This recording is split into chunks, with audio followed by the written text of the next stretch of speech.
Welcome to the Inferno Cast. Today's guest is an MMA and Muay Thai fighter from Australia. He's a multi-time world champion, and he's the owner of Top Tier Muay Thai. Please welcome Chris Bradford. How are you, man? Very good. Thank you very much for having us on this podcast. Love talking about martial arts. Love talking about careers and everything. And pleasure to be here, man. Thank you very much. Yeah, no problem, man. I mean, it's like you're definitely well known in the striking industry and the MMA industry as well, but your Muay Thai is really what you're known for, and we'll get into that. But I kind of wanted to start at the beginning of how did you find martial arts? What did that look like for you? It's a little bit of a cliche story, but I do enjoy telling it because I think it's a good a lesson. It started back in the karateka, like when I was a young fella, but the story behind that is I was a violent kid, and I was getting in a lot of trouble on the streets and everything like that. So the way I portray it is to get away from violence, I had to get into professional violence, so to speak. At a contained area, a contained environment, somewhere that I could still outlet my frustrations and everything, which is one of the good parts about martial arts, while being disciplined in a good place. And it all created from there into all the different journeys of a fair few different martial arts and areas I've done. Well, you hear that story often about kids getting into martial arts because they need confidence or they're being bullied. But there's this whole other side of it of there's kids out there that have like pinned up energy or pinned up aggression, or they don't have good coping skills for their emotions. And like you said, man, I mean, like it helps kids like that because it gives them an outlet, and a positive outlet. What kind of frustrations did you run into as a kid that was like causing problems in normal life, because you didn't have a coping mechanism? Yeah, and it sort of didn't kick in until into my teens where I had a chip on my shoulder or an ego. It was more, I was just angry at the world. My parents had separated. We had a pretty bad family, broken down, and obviously was suppressing a lot of issues in my life. And I needed an outlet because I was always going out and just finding trouble for no reason at all, just starting trouble for no reason at all, in and out of police stations and in and out of courts and everything like that. And I just had to take a look at myself and go, where's my life headed? If I keep going this way, I'm obviously going to go away for a long time. And I made a decision. I just said, no, I need to have a discipline. And that's why I went to karateka, because of the belt ranking system, Kyokushin, and thought, no, this will give me structure. This will give me outlet, something to work to with the grading system of the belts, but then also I'll be able to outlet and be able to hit something basically and expand energy to another level. Yeah. Yeah. I mean, because it's almost like it gives you the opportunity to kind of become the alpha male that you kind of want to be, or, to be the tough guy that you want to be, to have that respect out of people because of your abilities, some recognition that comes with it. But like you said, it's a safe environment where like, I don't get in trouble for going to martial arts and, punching people in the face or things like that. I can go there and I can get that recognition that I seek. Because, I mean, I had almost a similar story as a teenager where I got real aggressive in my teens to be good at martial arts because I wanted the recognition and the value that it made me feel of like, I can be respected for being good at something. And especially when it happened to be something that, especially with young men, kind of valued a little bit more, like, oh yeah, he's a tough guy. He beats people up. He knows karate. It's a thing that it's very real. A lot of people don't talk about. It is. And that's the funny part about the evolution of a martial art career is a lot of what you said, that youth and that ego is there at the start. But as you become a martial artist, then professional martial artist, and you're moving into a professional career, full-time job, it just, all that ego, all that fly off the edge temperament subdues, and then it becomes like a structured career and structured path you go on, which is absolutely unreal. Like, I've been involved in martial arts like 18 years or something now, done various martial arts, but it's always been that humbling experience, especially say I've got a black belt in karate and then started jiu-jitsu, put that white belt back on, and all of a sudden I'm getting my arm tapped or, choked out or something. but hang on, I'm a black belt and I'm dominating in karate. So it's been a cool journey to see different styles and different journeys, and a humbling path to walk down the different styles as well. Yeah, absolutely. And I think that's something a lot of people, especially fighters that have been around for a while, like when I first started fighting MMA, like it definitely was to prove to everybody what I could do. Like, look at me. Yeah. And then once I had some momentum, you know, it started being like, well, what I could inspire my students and my fighters, what they could do. And then towards the end, you just kind of, you fall more in love like with their journeys of just like the influence and support you can give people. And like you said, you know, the start of the journey is not what it looks like at the end of the journey, but it's a rite of passage. You kind of got to go through that Yeah. part, you know? And yeah, a funny term you just use, rite of passage. I think with the different martial arts I've done, there's been a few different rites of passages. I'll never forget when I went to Thailand for the second time. I already had a pretty deep karate career, so I knew what I was doing when I went there.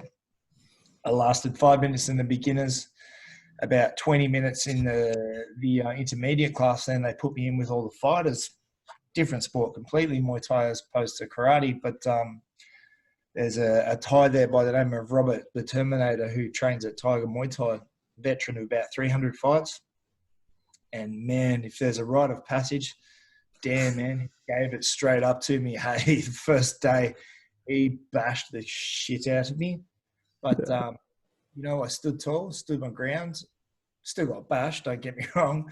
But I will never forget the respect the next day out of the Thai, Robert, and the Thai trainers that I got, because I didn't fall down and you know, just give up and walk away. So it was a really cool rite of passage that I loved in my Muay Thai journey. That's for sure. Yeah. Well, I mean, and that's something I think like even modern martial artists don't have to deal with almost as much, because anybody training martial arts now, like they're doing boxing, Muay Thai, jiu-jitsu, wrestling, like they're doing it all at once. And that's very normal. When you look at people like me or you or people a bit older, like when you grew up doing something completely different, like you with Kyokushin Kai, you know, karate, like you have a black belt, you have this environment in which you are the top dog, and then you step over into this other environment that's very similar, and then like you're zero, you know, and it's just like, whoa. And it's so difficult emotionally to sometimes cope with that, like you said, putting on that white belt when you're this high level striker and well known, and you go roll around in some jiu-jitsu pajamas and you're just like, what's going on, you know? It's really tough. But that speaks to the character of the martial artist, like you said in Thailand, man. It's like when you show up the next day after taking your beating, they know you're ready to be a student, because you have to be a student forever. And that really hits it on the head. It's a really cool part of it. And on the flip side, I think when I was younger and I was in trouble in the streets and stuff like that, my ego outweighed everything. But with that martial arts journey, going through different styles and getting pegged down a notch every time I started a new style or went somewhere else, was also what humbled me and helped me mature and develop, not only as a human being, but as a martial artist as well, and helped me understand the complexities and the spiritual side of martial arts as well, and not just the physicality of it, so to speak. Absolutely, man. So how did you find Muay Thai? Like, so you're doing karate, you know, and man, Kyokushin Kai karate, like that's a lot. Some people don't know much about it, but man, that's like the real deal of the traditional martial arts as far as like practice. Like I think that all traditional martial arts, I think, have practicality to them, that different environments and schools have led different ways. But if you were looking for like, where can I go fight before like 1990, it was the Kyokushin Kai place where it's like, yeah, dude, you're going to get all you want of beatdowns. So going from that style, how did you discover this Muay Thai thing? Well, basically, I was at the pinnacle or very high in my Kyokushin career, and I was fighting in tournaments like all over Australia. And funny enough, with Kyokushin rules, you can kick to the head, knee to the head, but you can't actually physically punch to the head. And I kept getting fouled out of tournaments because I'd lose my temper and strike and hit someone in the face. So I thought, I need to work out where I can go with this. I'm already doing pretty well in Kyokushin. And then I researched a little bit and just found by the name, who's now a great friend of mine, John Wayne Parr here in Australia. Who I think everyone would know who John Wayne Parr Yeah, I is. definitely know who John is, man. I'm a big fan. We chat periodically, like on social media or something, just because he's a good guy, man. He reaches out to everybody, and he's really cool. Yeah, and I said, I got to go check this out. And I went up and stayed up at Queensland where his gym was and trained for 2 weeks up there, and basically just absolutely fell in love with the sport. I trained, and then I found this system, this martial arts system, which had tradition, it had discipline, but it had the most brutal and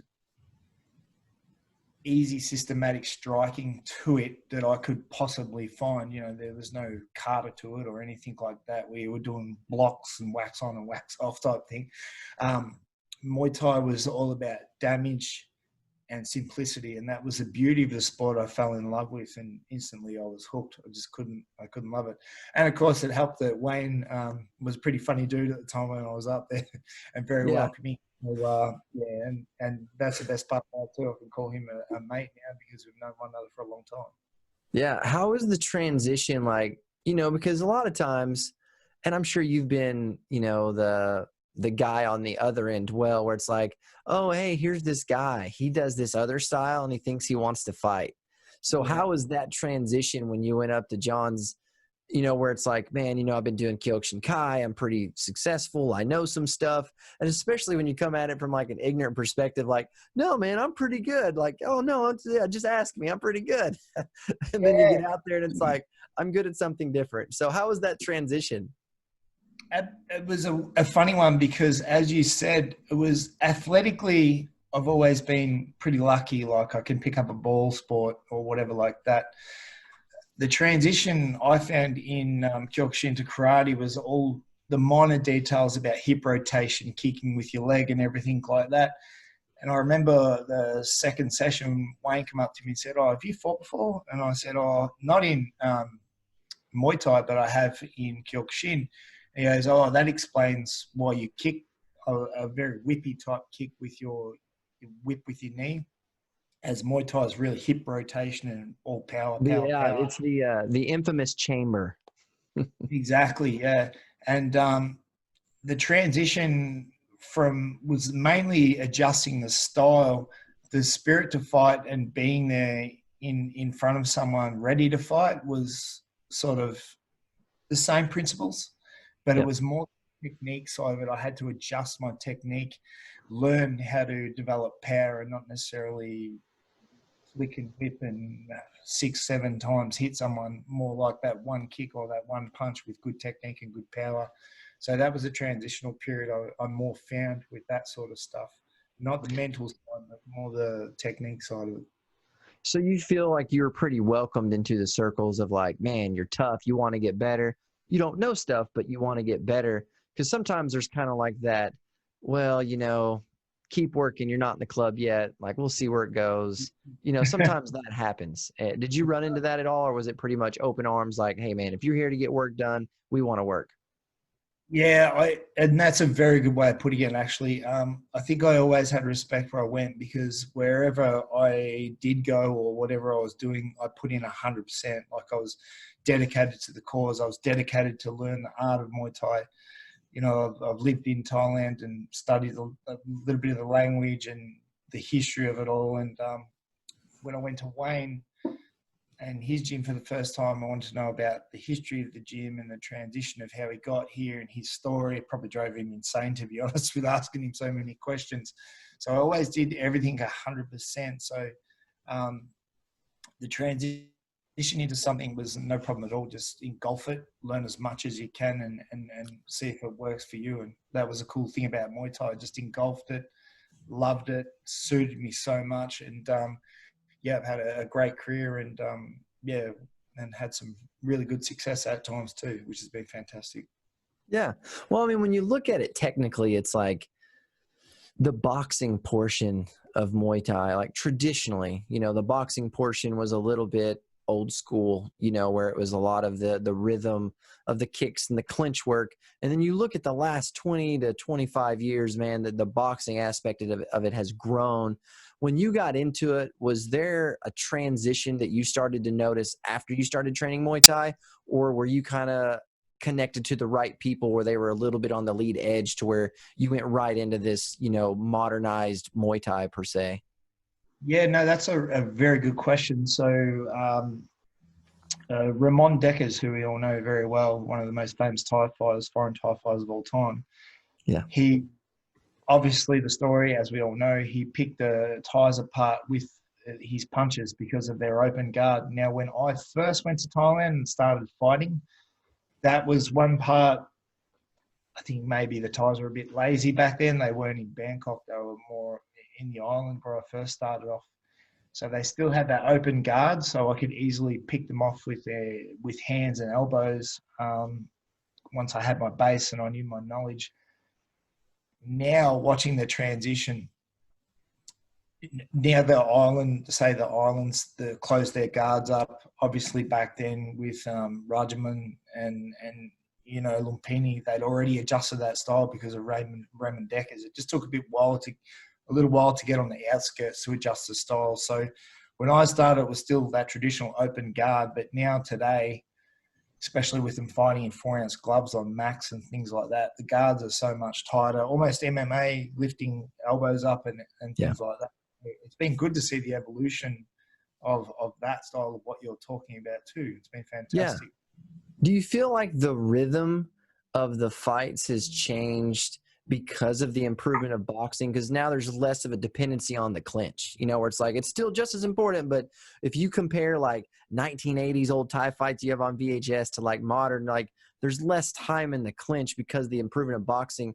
Do you feel like the pace of the actual game has changed in the last 20 years? I think it has definitely. Like they want a higher tempo. Um, like Max is a classic example of that. All the history of Thai boxing is 5-round fights, even from 6-year-olds. But Max is 3-round fights. So they want that higher pace, that high explosiveness, the drama. Is anyone going to get knocked out at any stage of this fight whatsoever? The smaller gloves and everything. So they have tried to lift the tempo, so to speak, of Muay Thai. Also because the gamblers are fading out slowly around other stadiums. But yeah, they're wanting to see that more drama side to it, where it always revolved around money originally, but now it's a bit more about drama and views, so to say, on pay-per-view or whatever like that.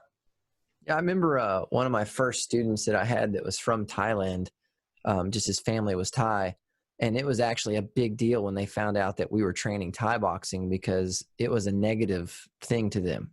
You know, they were like, no, you don't do that. Like that, you know, you're basically prostituting yourself for people to gamble on it. So it took like a few months to get them to figure out like, we're a bunch of Americans just punching each other in the face. You know, like it was nothing like that, but it was just, there's some real cultural things there that, but now has changed to where you look at Muay Thai, like it is much more of like a sport kind of, you know, it kind of has a little bit more reverence to it now to where it's more and more accepted as like this, you're a professional athlete. You're not just some guy that's getting beat up for somebody to bet on, you know, like it's, the image has evolved. And I really feel like it was the foreigners coming into Thailand out of respect for what they were doing to try to win is what did that, because it became this like, man, this country's like, we're really good at this fighting style. And all these other guys are trying to come in to beat us. Like, I almost feel like that helped. But I mean, have you seen some of that evolve as far as like the training regiments and just kind of what happens now? Absolutely. And where the first gym I ever trained at in Thailand was Tiger Muay Thai, when it had 2 rings and it was like one little paddock and everything like that. And if you went back there now, it's got like 10 rings, MMA, strength and conditioning, everything like that. So the whole evolution of Muay Thai is starting to come along. Even with the Thais training traditional Muay Thai still, they're still adapting some of the Western strength and conditioning side of things now as to add into their clinching every day and everything like that. So it's been an interesting journey to watch, as you say, the evolution of Muay Thai from, even in my experience of when I was there and first picked it up in the 90s, say, when I first seen it, to now type thing. Yeah, it's been a crazy journey, and watching foreigners come in and pick the sport up and dominate and everything's been incredible to see too. Yeah. So here's the question. Yeah. Do you think that if Dana and the Fertitta brothers would have invested into Muay Thai back in the day instead of MMA, do you think that Muay Thai would be on the modern scale that MMA is today? In America? Across the world. You know, if they would have just said, instead of it being mixed martial arts in a cage, let's go out and promote Muay Thai. Let's make that be the new thing. And they put all of their time, energy, and money into Muay Thai for the last 20 years. Oh, well, you know, I mean, because I think I say 20 years just because whenever, you know, they bought out, you know, Fertitta brothers got involved. But if they would have invested that much money, time, and effort into Muay Thai, do you think it would be as popular as what modern MMA is? I don't think it is. I think modern MMA is more marketable, especially like I've fought over in America, and understanding now what the crowd wanted when I fought there.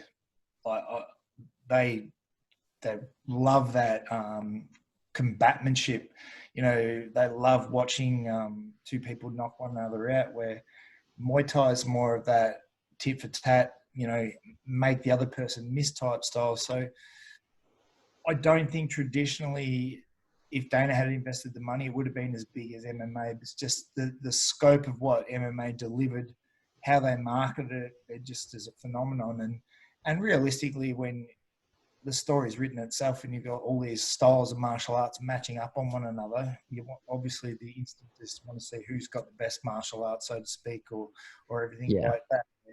I think I can see it from a marketing standpoint, what you're saying. It's like, because I mean, just like when you look at UFC fights, the most popular UFC fights of all time were stand-up. Like, they were the Muay Thai fights in an MMA match. You know, it's the knockouts and the leg kicks and the head kicks and the elbows and the cuts. And it's like, dude, that's Muay Thai, man. Like, but there's such a tradition to Muay Thai that it almost, like, I really feel like you hit it on the head, where MMA has a little bit more of that brawler style look to it, a little bit sloppier.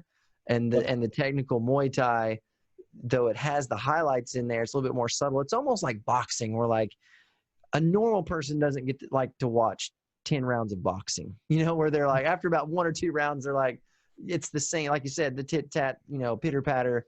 But at that high of a level, you got to appreciate the technicality. But I feel like Muay Thai has almost got a way better advantage because you've got the kicks and the clinch and the throws. Like, I don't know. I just almost wonder if Muay Thai would have gotten the mainstream media, if we would be in love with that, you know?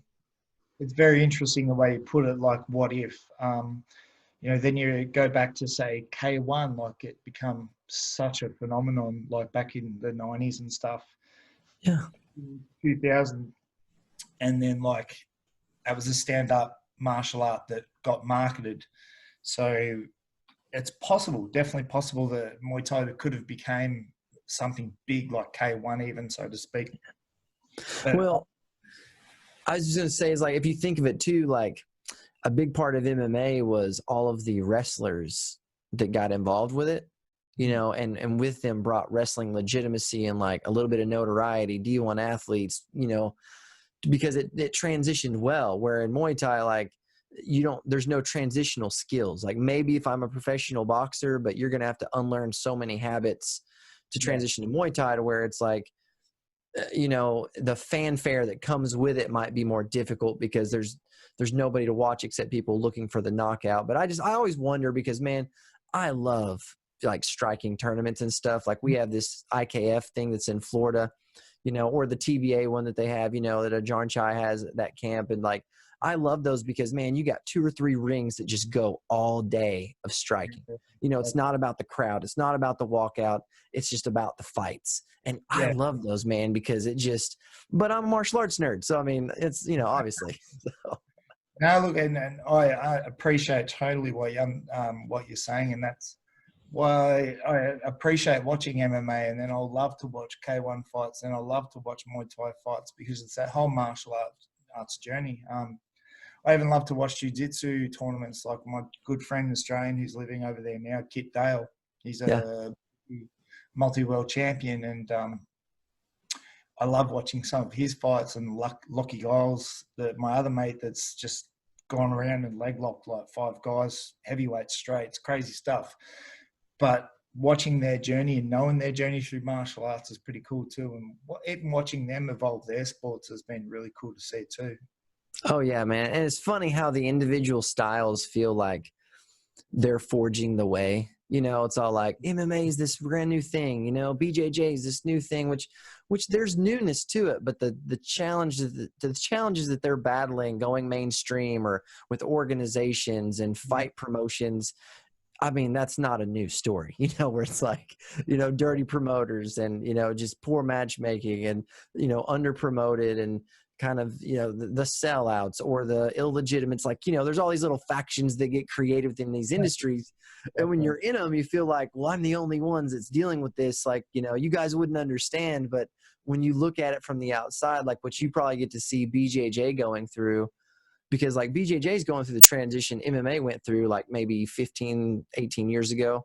And then, you know, and then that transition of like MMA being mainstream, like that was what kind of Taekwondo went through back in the like early 80s of when kickboxing came about. Like they're slightly different, but the stories are similar of what they had to battle and overcome for it to become recognized and appreciated. So from your perspective, what's something that you've noticed that's kind of congruent, like, oh yeah, you know, BJJ is dealing with this, MMA deals with it, Muay Thai's dealt with it. What are some of the consistent challenges that you feel like they all have to overcome?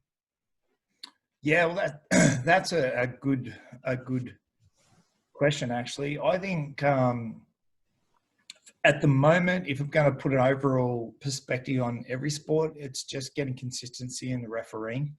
That's taking every sport in.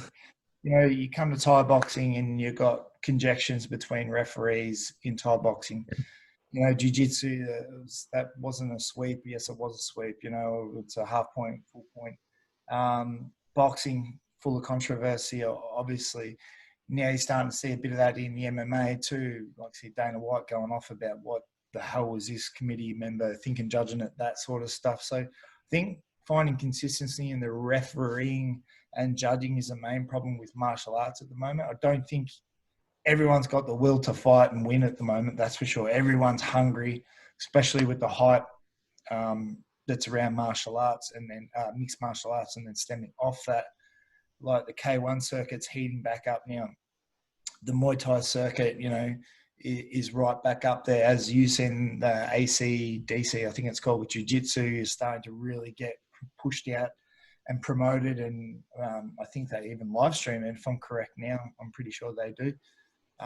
So all the marketing side of it's growing and everything like that. They're just seeing the problems with the conjectional stuff with the referees and the scoring systems. I reckon it's a bit of a broad, controversial thing through all the martial arts. Well, I mean, it's hard to measure because it's like, it's so interpretive as far as like what you believe the victory should look like, you know, because I get to talk to a lot of different guys and, you know, I train a lot of different styles and all these different influences. And the arguments, like you said, man, I think that's probably the best identifier of what everybody's struggling with is it's the referees or the rules. It's like everybody has a different perception of what it should look like. Absolutely. But we're also on this safety conscientious side of things now as athletes, where it's like, dude, you don't need to get hit in the head and knocked out like 30 times in your career. You know, it's like, that's bad. And so now you're trying to be like, let's keep all the guys safe. So we're not going to allow this, not going to allow that. We're going to stop the fight here, which now puts it into the keyboard warriors, Monday morning quarterbacks. You know, let's all say what we think it should have been. And you also have that within the organization of the referees and the judges. And it's difficult because people want a definitive winner every time. But I almost feel like, so when you hear guys talk about writing stories, like writing comic book stories or movies in which there wasn't an ending. And when you go back to the creator, they never tell you what they believe should have won, because they're like, that's the point, is it's interpretive. And I almost feel like martial arts, we're kind of those nerds, like, we need Stan Lee to tell us who would win, Yeah. Hulk or Wolverine. Like, I need to know. And he's sitting back laughing like, dude, you know, I almost Yeah. feel like we're those guys where it's like in martial arts where it's like, no, somebody should have definitively won, when it's like, man, they kind of both won because they went in there and they gave it their all. I mean, Yeah. but paychecks and careers are made on wins though. So, I mean, there's a real part of it. They are, and on that note, on what you just said, that was why my most favorite country I've ever fought in was Japan. Just what you said, paychecks are made on wins and losses, and you know, things like that. But that's a beautiful thing about Japan, the Bushido code, that if you lose, it's okay as long as you give it your live and die in the ring, so to speak. It was phenomenal. You could just walk in the arena and feel that electricity of that energy, as opposed to a crowd like wanting blood. You could feel even in the back with the change rooms, the fighters were there just to defend their honor type thing. And that was very special to me about being in Japan and like fighting in front of those people. Although it didn't go my way and wasn't the best one of my fights, probably, to be perfectly honest. To be part of that was a journey I'll never forget. And then, having a good dinner with Enson and Sarah, and that was pretty. No, I mean, a lot of my friends that fought in Japan, and they all kind of talk about that, where they're like, man, the crowd, like, they respect the warrior spirit, you know, like the fact that you show up, and even though you go down in a burning ball of flames every time, they are down with it. They're like, hey man, you're going, and at least you're going while you're on fire. Like, it's always been a different experience for everybody that talks about fighting in Japan. And, you know, and when you look at somebody like Enson, who had so much success in Japan, but he brings that up with like a lot of his friends that were fighters that didn't have successful careers. You know, he talks about all these guys that they didn't win very much, but the crowd loved them just because they appreciated them, you know, trying so hard and putting out on the line. And that's where like Pride was always a little bit of a different experience than some of the other ones, you know, and like the lack of the noisy crowd. I remember whenever the Japanese crowd started cheering a little bit, like that was such a thing where it's all like, oh, they actually cheered. Oh man, you know. Even though they hung the microphones in the ring, so you Crow Cop would kick someone, and the slap that would make just would echo through the whole stadium. That was phenomenal. I still remember that very passionately. Very cool. One thing about it, but that created to that energy and that environment of what we're talking about. Just the crowd wanting to see just warrior spirit, not necessarily a knockout or a win. They just want to see warrior fighting spirit.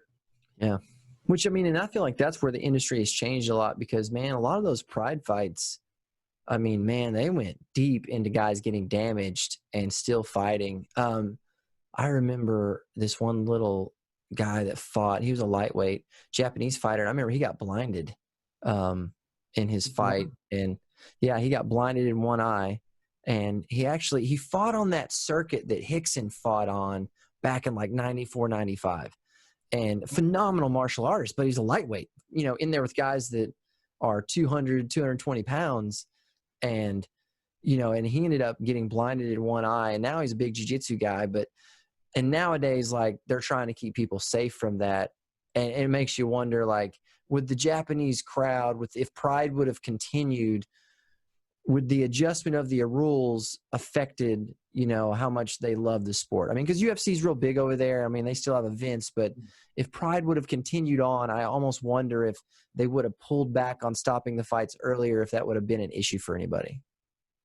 Yeah, well, the main thing I found and got told with what you're talking about is the Japanese, they're not really happy when they see a lot of blood. I know there was obviously a lot of blood in Pride sometimes, but they would rather see someone getting damaged than blood, so to speak. And that was caused a lot of congestions in stoppages and stuff like that too. Yeah. It made sense when you talk to the people over there why they want to see it, because they want to see a fight continue and not be blood.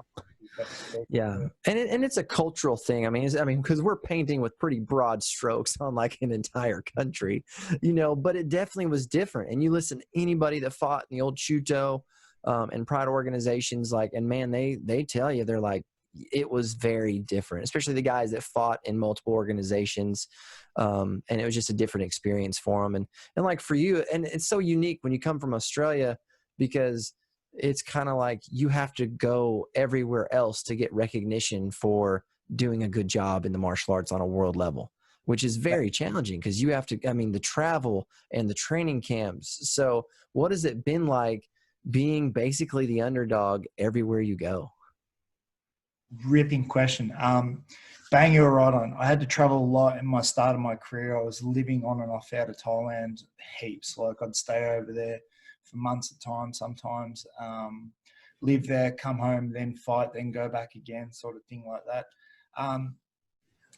It was really hard getting into the international circuit. And I think a bit of a key with that, which I kind of think I was one of the ways that paved it, was just pushing yourself on social media and really showing the people out there what you can do, can't do. And then on top of that, we're allowed to swear, but yeah, I just didn't give a shit who it was. I just said, I do not care. Just put someone in front of me so I can fight and do my thing. Like, because I've always been the underdog, so to speak, like 95% of my career. I hated fighting people that had less of a record than me. I loved the challenge. I loved stepping up to the big plate. And then I think that was the other thing, because I did that and said I don't care who it was, that helped me get the international fights, New Zealand, Thailand, then Japan, then America, then over in Europe and things like that. So it was really cool to understand my hard work's finally getting recognized. And yeah, this. So where was your first international fight?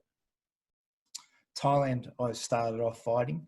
Yeah. Then New Zealand, then Europe, then back in Thailand. Yeah, so I've fought in a fair few different continents, and then I've also travelled with fighters to different continents as well. I took a fighter over to Glory in Turkey. It's been an amazing thing to tour the world doing something you love also, and then let alone on the odd occasion you get to punch someone. So it's pretty cool too. Yeah, absolutely. Yeah. So what's one of the hardest moments of your life that you feel like martial arts and that background really help you overcome? I've got this saying I use. It's called stand tall, walk forward. And that's what I always put when I put, say, something motivational up. I think going right back to my martial art career, in my Kyokushin career, that was what Kyokushin gave to me. It taught me toughness in the mind. It taught me how to overcome anything in front of me and withstand it and stand tall and walk forward. And I've had a very colourful life here in Australia with multiple things go wrong and happen to me. But then that's been my motto right through life and in my martial arts: stand tall, walk forward.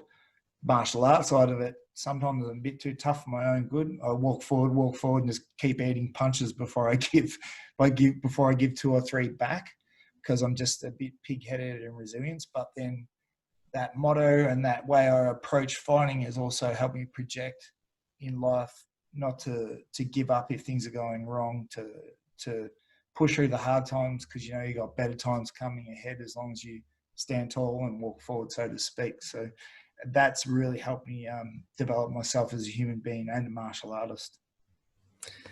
If you were going to try to define how people can find fulfillment, how would you describe the process to them? Because, most people are like, oh, get the girl, get the medal, win the fight, make the money. But when you kind of been there, you're like, man, that's not where fulfillment is. So if you were going to try to describe how to find it or where it lies, what would you tell people?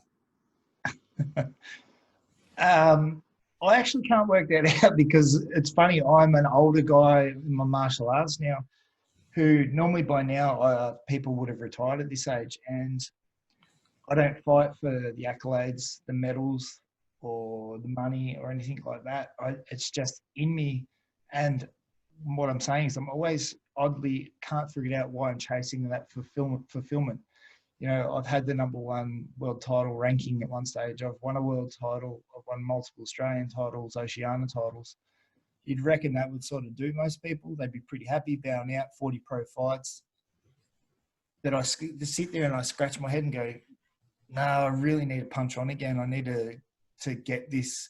So I think it's a quest for someone, depending on their build and their nature and their inner spirit, on what they want to find and what they want to get out of their martial art or professional fighting journey.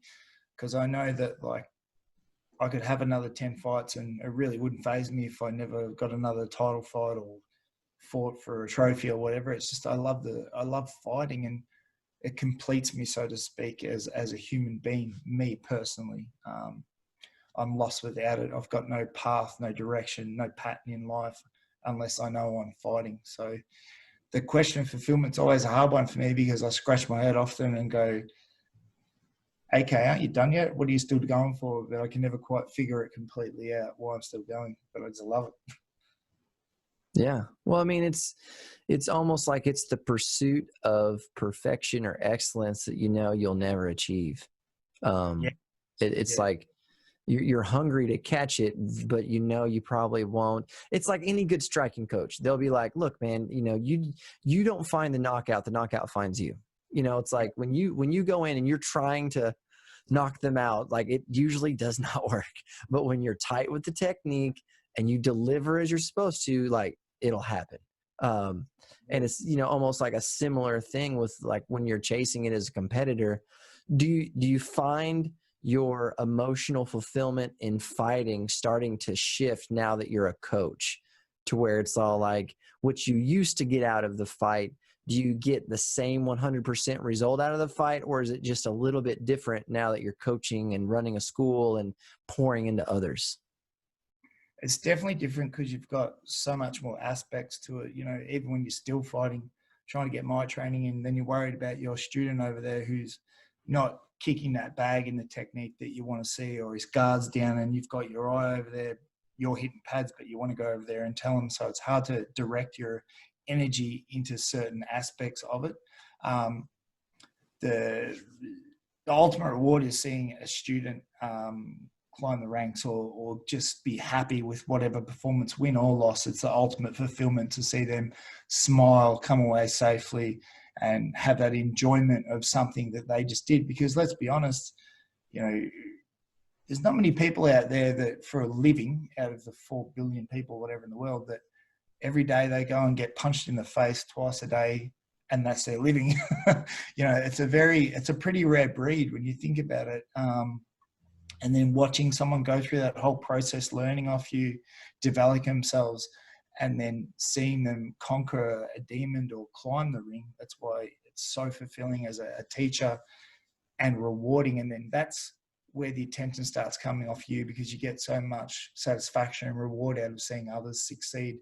So you don't have to worry about yourself quite as much, because you're getting that gap filler out of seeing how good and proud you are of your other students succeeding in their careers. Have you ever had the transition of where you kind of stopped fighting for other people and started fighting more for yourself? Because usually in somebody's career, like, there's a transition where, because most people, when they start fighting, they're really not fighting for themselves. Like, I mean, they are, but there's a major part of it that's like, I'm kind of showing the world. Like, do you remember that transition with your own career where it was like, you know what, man, this is my journey. This is about me and what I'm trying to test myself. This doesn't have to do with the crowd. It doesn't have to do with the social Facebook police, you know, like, it just, it's an internal journey. Do you remember the shift? I do. And it was about that shift that you're talking about, was about when I got my brown belt in Kyokushin, and I was fighting in what we call one match tournaments, which is kind of like rounds of full contact karate, 5 by 3 minute rounds, I think it was, scoring system. And then that shift come as I developed into that, oh, this is professional. This is my journey. This is what I want to do. I'm actually not here doing this right now because I'm trying to look cool for Corey and Gary over there. I'm doing it because my own heart wants this moment in time to be tested, pushed, and see if I can and can't do this. When you fight professionally, the questions, I still remember some of the questions when I'm getting a beating on the ring or I'm giving someone a beating that run through your head in that moment. I won my Commonwealth title here in Australia. I remember at one stage I was getting pounded on and I thought I should just drop. I'll never, I thought I should just drop. And then I went, he's all in a milliskill a second. And I went, Oh, yeah. fuck that. No, I'm going to go for it. And I went for it and I come back and knocked him out, won the Commonwealth title. So it's crazy, this process that you go through in your martial arts journey, and also in the moment of pressure and in the moment of combat and testing the spirit to the ultimate sacrifice. Absolutely, man. I mean, like, I've been in fights where, like, one moment I'm like, why am I even doing this? And the next second is I'm like, I hope you die. Like, I'm gonna do everything I can to, you know, like, it's so emotionally volatile. And then, but time passes so fast and people just can't understand that. Like, I mean, if you're not a fighter or have that experience, like, it's hard to comprehend because, you know, most people don't tell those stories because it's like, oh, there's never any doubt in my mind. Like, oh, there was no weakness. Like, oh, I knew I was going the whole way. When it's like, yeah, man, if you would have gave me a cheeseburger and $20 about round 2, I probably would have been like, okay, like, yeah.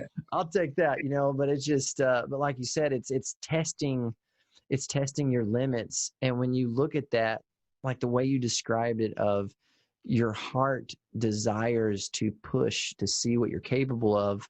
When you look at why you fight now, you know, you have to look at the future of how long will it be before you feel like you have completed this task and you've moved to the next task, which is for most people is coaching.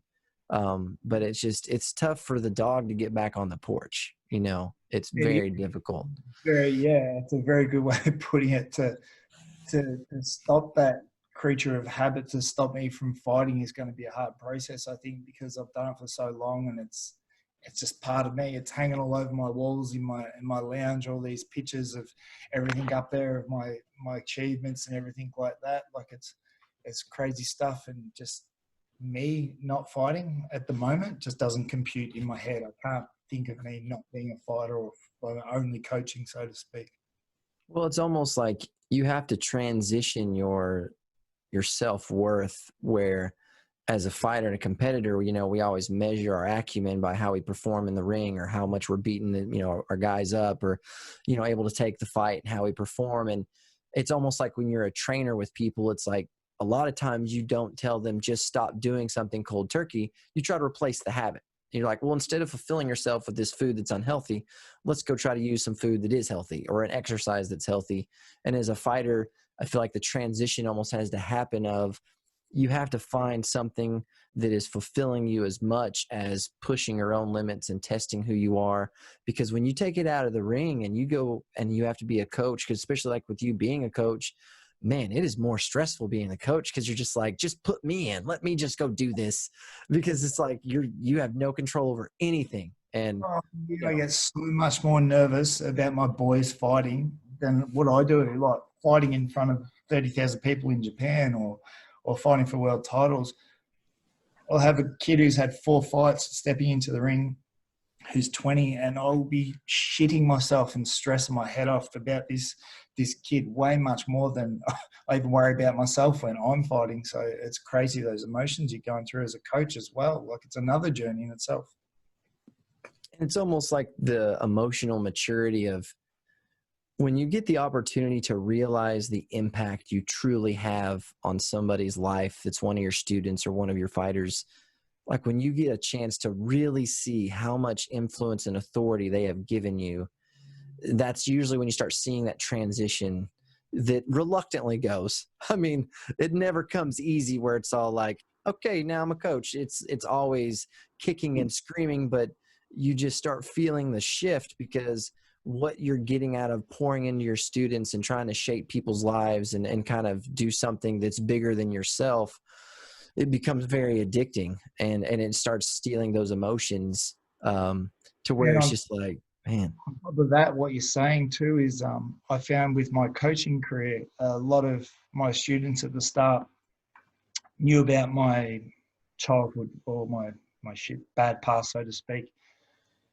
And then because they knew where I came from in that bad aspect to where I am now, professional, humble, and respectful person, but also a world champion and stuff, I think they appreciate that, and then that makes them strive even more and push harder, because not for me beating up people or beating people up in the gym or stuff. It's just saying, hang on, how can this guy that was a shithead when he was young and a punk to be now a well-respected, well-spoken, polite man, and I pride myself on that.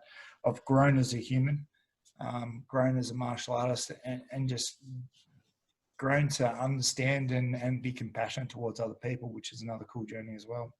Yeah. I mean, because a lot of people, they don't understand that people don't learn from you because you're always in control and you win all the time and everything's great. Like, the best instructor is the one that's able to help his students learn from his flaws and his failures. Like that's almost like the better lessons. That's like, dude, don't let me tell you about all the times that I was awesome and I won. Let me tell you about the hard times when, after my fight, you go out and you're crying in the parking lot because you lost, and just like for 2 days, you're just eating ice cream and beat up. And it's just like, those are the moments that people truly learn from, because I mean, the heroic story that we all see on television or in books is just so false that people don't learn from that. It inspires to a minute, but like, people really, they're inspired by seeing what obstacles you overcome, because when they can see your story and hear your story that they can identify with, something that's real, that's like, dude, life sucked, man. Being a kid in my home was not fun. It was challenging of just, I couldn't socialize properly. I couldn't connect with people. I didn't understand the system, and my life was completely off track. And I was almost in a completely different situation to where I may not even be alive today to switch gears into where I am now and being in a position of influence and having a respect, not only for myself, but for those I get to lead and influence. Like, that's the real story that people really connect with. I mean, they love the war stories, but it's just like, you get a group of guys around anywhere with a little bit of, a couple of beers and a good barbecue, man, war stories are going to happen no matter what they do. Like, they don't have to be fighters, but it's just those real moments. And that's why it's so important for people to kind of share these stories, kind of like what we're talking about, is because that's where people really move. I mean, like, it's so silly. Like, one of my transitions as a martial artist, it was reading Ken Shamrock's book. That he wrote this little book like back in the 90s. I remember it. Yeah. And there's not much good content in those days of an MMA fighter, but that book at that time where I was at, I'm like 18, 19-year-old kid. I just discovered MMA. It hit me at the right time because I saw what his story was. It wasn't about the victories. It was about like, man, look what he overcome. And that transitioned me where I was like, okay, now I'm going to go do this. And then when you look at him as an overall martial artist, like, he was one of the pioneers. I respect him as, an athlete of what he accomplished. But I mean, that's not the best story written of a martial artist on the planet, but it connected with me because, there was some reality to it. And that's what I feel like, people need to be hearing more of, is kind of how we got over these struggles. And that's why I've been very open about my struggles and my martial arts journey, because through that martial arts journey, even while I've been coaching, I've had some pretty shit times happen to me. And when you got a gym and a 200 base students who you teach every day, they see every day, and then when you have that bad day where it all goes wrong and life folds on you, they know something's up, and they see that you go through something horrific, and whether it be family, whatever. And then when you come out of that, pull through, stand tall and walk forward, and then have that success or just carry yourself in that better way, that's where your students lock on, and you start to lead by example and help the martial arts community, so to speak. And they're going to model that behavior. I mean, how you treat the guy that messes up on the delivery at the front door is how they're going to end up treating a lot of people in their own life, just because as creatures, we inherently just model behavior. And so when they see you struggle or go through something real, whether it be something easy or something extremely difficult, they're learning from how you cope with it and how you handle it. If you take it out on people, or if you open, or if you seek help yourself, or, they're going to model that behavior, which sometimes that's the best gift you can give somebody is, here's how to deal with something that is terrible, because that's the one skill set that seems to be neglected, mostly within our society, especially now with social media and things of that nature. Like it's this falsehood belief of this is how it looks and this is how this goes. And most people don't have the coping skills. I mean, go back to when you were a kid and you're struggling with the anger and frustrations.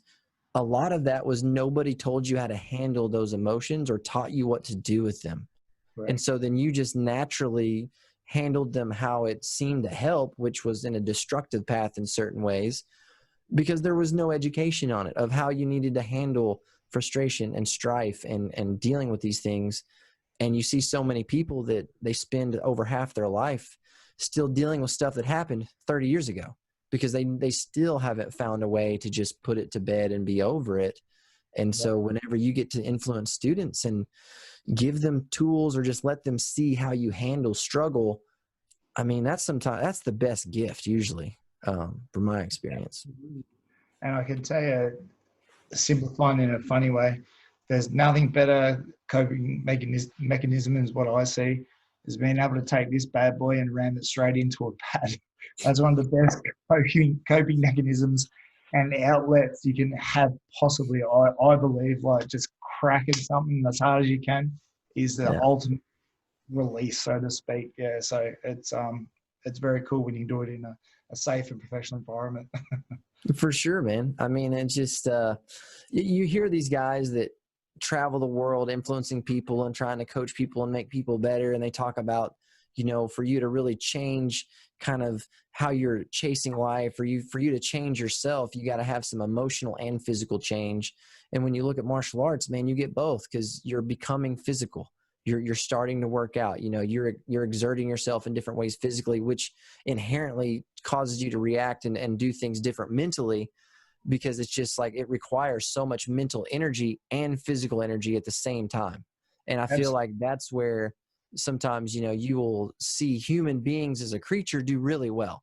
Like we seem to really do well whenever something requires physical and mental exertion, with some struggle in it. Like that's just kind of what we seem to be designed for. So it's definitely good for our wiring. Absolutely, yeah. And it can make or break a person, and that's the beauty about the whole thing of what we're talking about. That can be a path. Some people find God, some people find, solace in other types of things. But yeah, that's the cool thing about martial arts is, finding that peace in martial arts, whether it be a kata, whether it be, being able to defend yourself off your back, or whether it be striking a pad. It's a journey, and you can find yourself so much in martial arts. You can really find out the true person that resides in here, and not the person that's just got the ego, or that wants to do something that, that every other person wants to do. You find yourself and you find your own path and journey. It's real cool.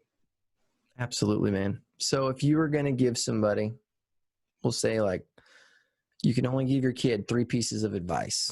There's no money, there's no inheritance. It's like, look, man, if you want life to be good, here's my 3 pieces of advice for you to go out and, be happy and find fulfillment. What would those 3 pieces of advice be?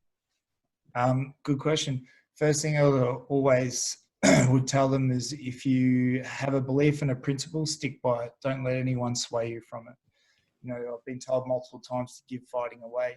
And then when I came back out of retirement, I had some of my best success ever, because I had a principle and a belief and a want, and I stuck to it, and it gave me so much completion in my life, so to speak. So that's the first thing I would do.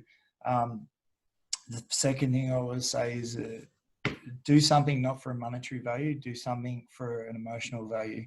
If you fight strictly for money, I don't think you'll have much success. You might draw for money, but your passion will get lost there. You might paint for money, but your passion will get lost there. But if you're doing all that because it's for your heart and what you want, and you stick by it, then no money will equal the values and the enjoyment, fulfillment you will get out of that path. And then the third thing I would say is never take shit from anyone. I don't care. I be true to the person you are. I believe in my values. I believe in the person I am. So if any punk's going to try and tell me differently and try and shut me down, no, I'm not having it. I will stand tall and give my statement and give my peace of mind, because one thing I do when I enter the ring is I'm prepared to die in the ring every time. It's not tragic. That quirky saying, it's not tragic to die doing something you love, but that's the honest truth of it. I'm prepared to take any damage and do whatever I need to do or receive inside the ring. And that is what I take out of my life too. I'll stand by my principles and take no shit from anyone. So they're probably the three little journeys I would tell my young kids as well also. So they Yeah. Well, I mean, what I hear in like the entire message is just an unrelenting commitment to persevere. Like that's what I hear, like with all the stories and all the principles, is like just continue no matter what. And that's what probably the world needs to hear more of, is because when people try something new, if they're not good at it, they give it up. It's like, oh, well, I'm not good at this, because of judgment. Or if just when they hit hard times, they move away from the difficult times instead of moving through the difficult times. So I really feel like your message encompasses that you need to face the difficulties, find a way through them, and embrace that struggle sometimes, because that's, where the edge of success starts, is right there at the end of it. And goes back to that saying, stand tall, walk forward, show resilience, and push through the hard times. Because if you can push through a hard time instead of cruise through a good time, that pushing through that hard time is going to teach you so much more principles and values and fulfillment, succeeding through that hard time than easy time, so to say. Absolutely, man. I really appreciate the time. It was really nice to hear some of the stories. Is there anything you'd like to finish with? Just, I want to say thank you, Heath, for having me. Martial arts is a real cool journey. Some of my heroes, like John Wayne Parr, now my friend Enson, he's my friend. Sam Greco, Peter Ertz, those guys, they're my friends now. That's a beautiful thing about martial arts, is so many people are reachable. All your heroes that you see on TV or YouTube or whatever are actually reachable, as opposed to, say, musicians or Formula One drivers or something like that. That's the beautiful, humbling thing about martial arts. So bear that in mind if you want to get into martial arts, that, your heroes are reachable, talkable and touchable. So that's the beauty about our sport and the community that we live in, is martial arts is for everyone if they want it. Awesome. Thank you for the time, man. I hope you have a great day, and we'll be talking soon. Thank you, man. Appreciate it. Swadee ka.